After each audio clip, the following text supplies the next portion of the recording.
Welcome back to epic Sushmita. మనం ముందు వీడియోలో చెప్పుకున్నట్టు అగస్త్య మహాముని ఎందరో రాజుల వద్దకు వెళ్ళి వారు ఈయనకు ఇచ్చేంత ధనం లేదు అని తెలుసుకొని వెనక్కు వస్తారు. అయితే ఇంకొక వైపు ఇల్వా అనే ఒక అసురుడు ఎందరో దేవతలకు తపస్సు చేసి తను ఇంద్రుడి కుమారుడిలా జన్మించాలి అని వరం కోరుకుంటారు. ఈ వరం ఏ దేవతలు ఇవ్వరు. దాంతో ఆయనకు చాలా కోపం వస్తుంది. బ్రాహ్మణులందరినీ చంపేయాలి అని నిర్ణయించుకుంటారు. తన సోదరుడైన వాతాపిని మొగ గొర్రె మాంసంగా మార్చి బ్రాహ్మణులకు ఇస్తారు.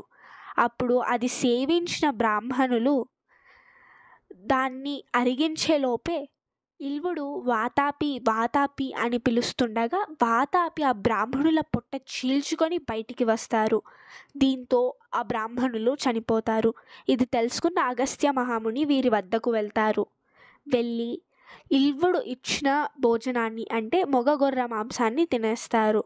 దాని తర్వాత ఇల్వుడు వాతాపి అని పిలుస్తున్న ఎవ్వరూ బయటికి రారు. ఏమైంది అని అనుకుంటుంటే అగస్త్య మహాముని తనను అరిగించేసుకున్నారు. ఇంకా చేసేదేమీ లేక ఇల్వుడు తన మొత్తం ధనాన్నంతా అగస్త్య మహామునికి ఇస్తారు.